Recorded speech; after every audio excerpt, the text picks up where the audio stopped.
In this video, I traveled from Kenya in East Africa all the way to Ghana in West Africa. And one really important thing I had on my mind was how the food in Ghana would compare to Kenya and maybe even to other countries in Africa.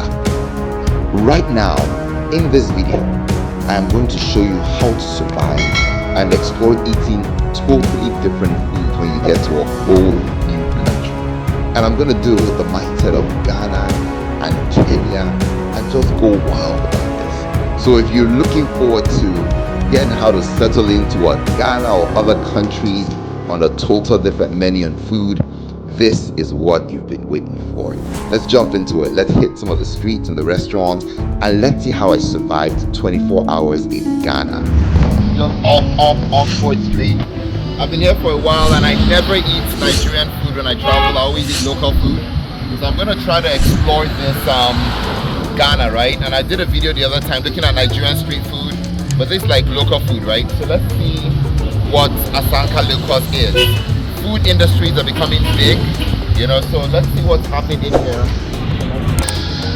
So we have all the good stuff here, you know, all the dishes. I'm going to choose, you know, that's the food. Legendary fufui. I like the way the fufui just looks glossy, you know, glossy with oil. As I looked over this wall of pictures, it made me proud. I could see so many leaders from across Africa. I looked at it and I was like, wow. I don't know, can you see your president here or any of your fallen heroes still alive or dead? One thing that shocked me, however, was I could see leaders from East Africa, South Africa. I could see people, Ghana, you know, South Africa, Zimbabwe, it was all there. But I did not see any leader from Nigeria. It made me wonder, is it that our leaders in Nigeria are not great? I mean, where are Nigerian leaders? Why are they not celebrated on this wall in Ghana, right next door to Nigeria? Anyway, I mean, a lot of foreigners come into Ghana to have a great time. It was great to see people having fun, almost like Kenya, right, where you see a lot of foreigners as well. I can imagine this place, right? In the daytime, it looks pretty quiet, but at night, I can imagine how that place will pop and look amazing. A lot of places in Kenya also have that kind of vibe, so it was good to feel at home a little bit seeing that. Then into the food, oh my goodness, when they brought the food, it was amazing. It just looked like a bowl of everything, from catfish to bomo to cow skin, and then it was swimming around this light soup, right? Light soup is like, it's like this dish with light, it has flavor, shrimp flavor. Ghanaians seem to love a lot of shrimp and a lot of fish. That's a green soup. Yeah, green soup. Kind of do this view of the dishes here, right? What's the name of this place? Asanka Locals, right? And have a branch in Medina, okay. So I want to like see the dishes, right? So I can explore and see what it is. And she's laughing at me that I'm not pronouncing these things very well, but I'm gonna try. You know, so we'll start with let's look at, so this one is called what? Green soup. That's green soup. Yes. What do you call it in Ghanaian accent? Ebuno. Yes. Okay, I got it. Ebuno green soup. And this one here is? The okra. This is okra. Yes, please. Just the regular okra that everybody has, right? Yes. Okay. That's okra. Yeah. And that one over there, yeah, it's chicken what? Soup. Oh, chicken soup. Yes, why does it look like light soup? You know, it's the spices and it makes the chicken soup. Oh, the spices so inside make a chicken. Yeah. Okay. Yeah. Then this one here that looks like grass cutter. So what's the soup? That's the bushmeat soup. So they prepare that. It's mostly light soup, but it's prepared in it. Okay. So this is its own soup. Okay. Yeah, so it gives a different taste. This gives a different taste. This gives a different taste. So that's bushmeat soup. Yeah. That's amazing. And it's like different, but they all have the same light texture, right? Yeah. Some are thick. Some are thin. Yeah. And this one here is what? Tilapia. Yeah. So that's tilapia. Yeah. Tilapia stew or soup because it's liquid. Okay. And this one? And this is a fresh salmon. Fresh salmon. Okay. And it all looks the same. It's just It gives different taste. it's just the taste. Yes. You know, the fufu here, it pulls. It's made of yam as well, right? No. Cassava. So the fufu here is made of cassava. I like the way it pulls. You know? Yeah. It just pulls. This you can never get in the daytime. This you can never get in the night time. Once it's like 4 p.m., they stop serving this stuff. But it's amazing. It's really, really good. Surviving Ghana was mission critical, right? That day looking for food, I went to the market, right? And when I got to the market, I saw this strange looking thing, right? At least I thought it was strange. It's like cheese gotten from cows. You get the milk of cows, they bring it together, and then it looks milky, right? Then I realized that this is like cheese, right? It's like cheese in different parts of Kenya, you know, but they had cut it into these sizes. And the funny thing about it, they called it wagashi, right? That's the name of this, wagashi, from the northern people in Ghana. For me, it just reminded me of the Kenyan name Wangechi, right? You know how the name Wangechi sounds in Kenya? Everybody is a Kesh or a Keshi or something. Then they have spices. You can either have it fresh or you can actually take it with spices and then they fry it. It was good. I tried both of them. Personally, I prefer the spiced one. After the spicy, they even put some flavors or something that looks like yachi or spice or chili on it. Oh my goodness, it's out of this world. When you bite it, it's just heavenly and divine, and you eat it from these bags. I just went totally street. It was great. So it's cheese, it's wangechi. You gotta try it if you're ever in Ghana.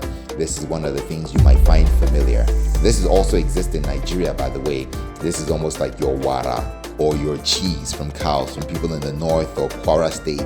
I was a bit worried about my tummy, but I survived it. Nothing happened to me. But what I always do when I travel these countries, I eat everything hot. It has to be hot when I'm taking it from the streets. If it's not hot, I'm not gonna touch it. But if it's hot, I take it fresh, hot, and sizzling.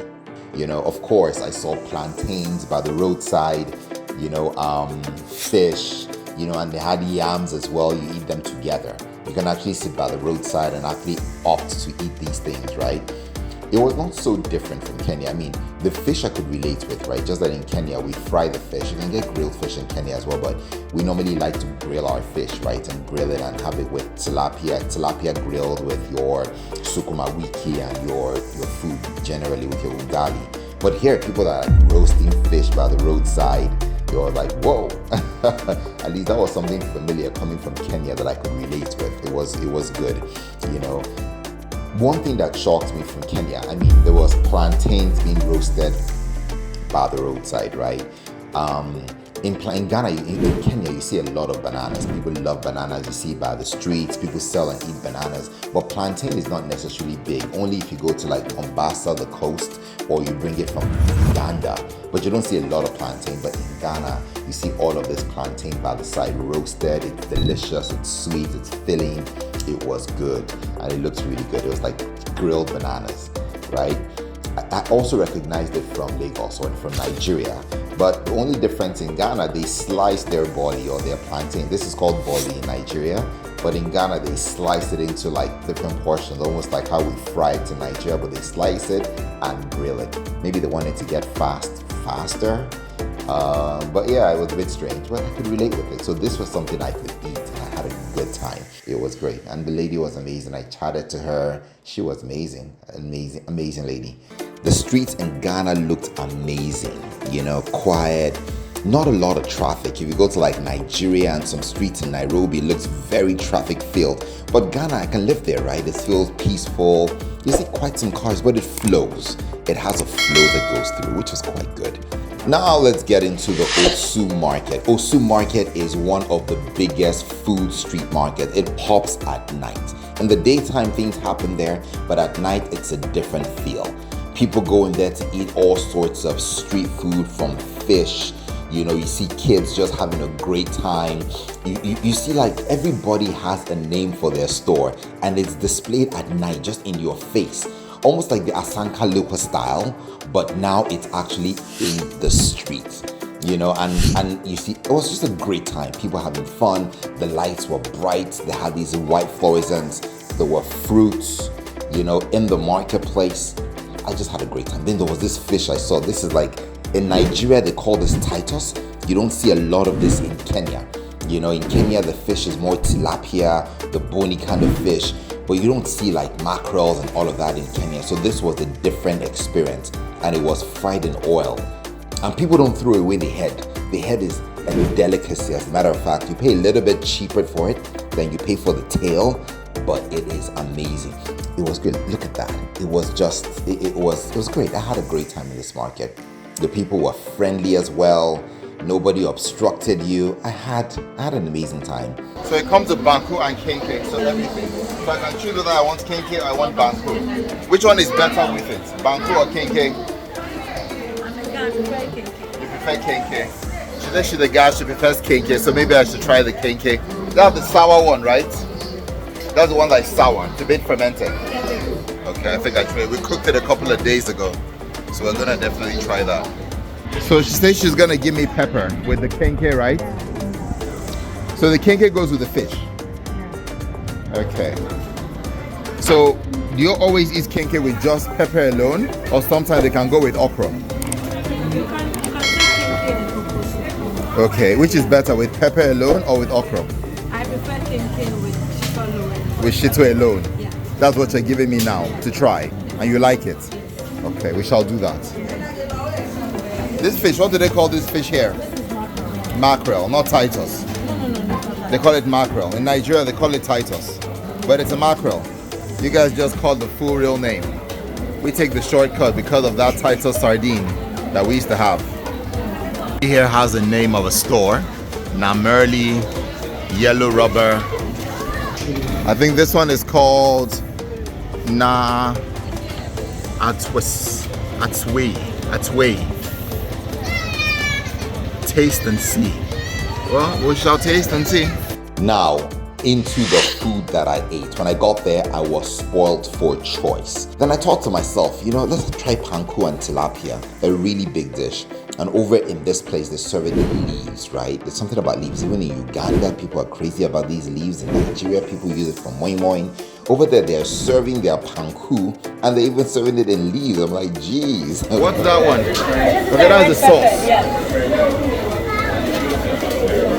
Can I see everything? They can just open it and show it to me. So that's the fish, the shito, the onion, and then the kenke. Where's the kenke now? It's at the back. So we'll go find it. Okay, now we have the kenke tied up in this stuff. Some of this, and it's warm. A bit hard, but let's see. So for me, I mean, it looks quite good. Eat the stuff here. Let's see. Oh, it's actually the leaves, you know? Kenke actually has leaves in them. If you are Kenyan, you know that we do not play. Kenyans do not play with their tilapia fish, right? It was good to see tilapia right there. Of course, first from the sea, there was a lot of tilapia, and it was sliced, you know, the same kind of slices by the edges that you see in Nairobi. Like, yeah, I just left Kenya. Are we still in Nairobi? Very proud guys. These guys in Ghana, one thing I love about Ghana, they are so proud about what they do. Whether they're roasting fish, whether they're cleaning the house, there's a pride that comes with what you're doing, which was quite good, you know. The nightlife in Ghana continues throughout, especially at Oxford Street, which is where Osu is at the end of the street, but the nightlife continues throughout the night, especially on a weekend. So this is the sugar bread. So that's sugar bread, right? And this one is wheat, and this is butter. So you say Akoni is a good brand. Oh, yeah. I won't regret it. You won't. Okay. So I'm gonna try, and that's tea bread. Tea bread. And this is today's bread. It's fresh from today. And that's Gary. How much is the Gary? 35. This Kivo, I think they're making money, eh? Kivo.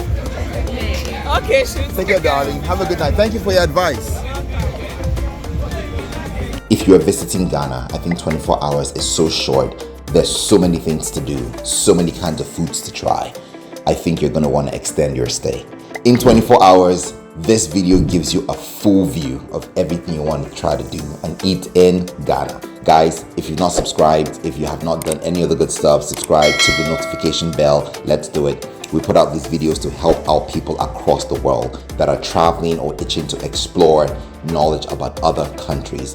Let's do this together and let's have a great time. I'll see you guys in the next video. Africa is rising and Africa can rise.